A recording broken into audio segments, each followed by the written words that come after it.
So why would the Trump administration want to dismantle offices tasked with conducting oversight of immigration enforcement and detention facilities?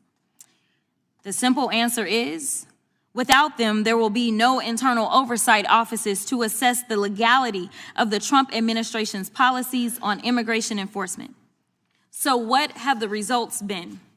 Since Trump took office on January 20th, 9 detainees have died in ICE custody.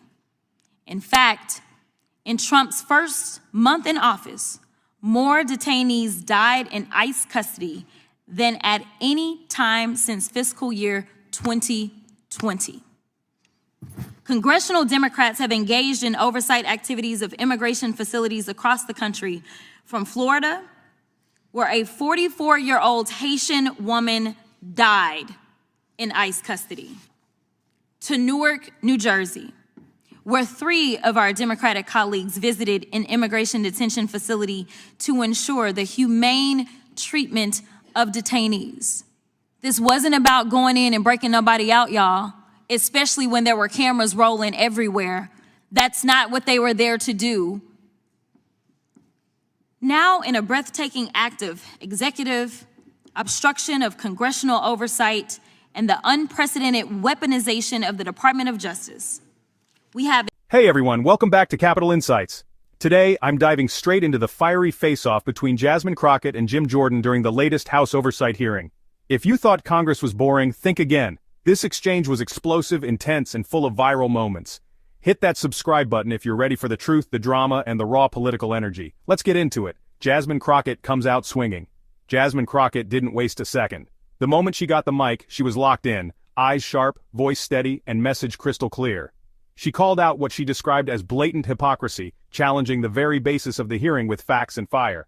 At one point, she turned directly to Jim Jordan and said, "You don't get to play judge and jury while ignoring your own side's chaos." The room went still. Crockett wasn't just defending her stance, she was taking control. If you want to see more bold leadership like this, subscribe now for future breakdowns. Jim Jordan, never one to stay quiet, came in with his signature aggressive tone. So let's call this for what it is. This administration is criminalizing legislative oversight, and the Republicans on this committee are helping them to do so. Rep. McIver didn't engage in interference. It was ICE that engaged in interference, while members of Congress attempted to conduct legitimate oversight of ICE facilities. Everyone, whether you are American or not, should be deeply disturbed and worried about Trump's abuse of power. They're attacking universities for teaching things they don't like. They're attacking law firms for representing clients that they don't like. This hearing and these charges are an attempt at political intimidation. Ranking member yields back. With that, I'll now recognize the chairman of the full committee, the whole committee, Chairman Jim Jordan. Thank you, Mr. Chairman. Let's be clear. Republicans have been consistent. We've condemned violence every time it happened, whether it was last week in New Jersey, whether it was January 6th, whether it was the summer of 2020. Every single time we said if there's violence, it's wrong. Been nice if the other side had done the same thing. Summer 2020, holy cow. Police being attacked all over the place. What are they doing? Raising money to bail out the bad guys while they're talking about defunding the police. So don't give me this that somehow we're being inconsistent. We have condemned it every single time. 4 years and 4 months ago today, January 20th, 2021, Joe Biden made 3 decisions that created this mess in our country that we've had to deal with. He said, we're no longer going to build a wall. We're no longer going to have remain in Mexico. And when you get here, you will not be detained. You will be released. Guess what? Everybody came. Go figure. 8 million people came into the country. 6 million people were released. Thank goodness for President Trump and his administration. Elected on this issue. And already his administration has deported over 135,000 criminal illegal aliens. CFPB and Coast Guard have seized 232,000 pounds of drugs at our southern border, and the FBI has arrested suspected MS-13 gang members, including high-ranking members in New York and Virginia. That's what enforcing our immigration laws looks like. That's what the president campaigned on, and he's doing exactly what he said. And it all happened without any help from the other side. Rather than seeking to protect the people they represent, they're fighting for criminal, illegal aliens to stay in this country. Now think about this too. First, it was sanctuary cities, local officials saying, we're not going to help ICE enforce federal law.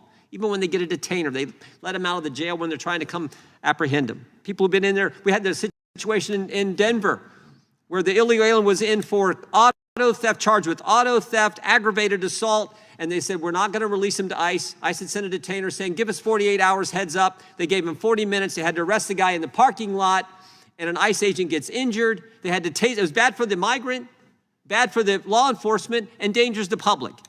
But that's what left-wing policies do. Sanctuary cities, then it was sanctuary states, whole states, sanctuary states, and saying, we're not going to work with federal law enforcement. Then it was judges letting the bad guy out the back door while the good guys are coming in the front door to arrest him.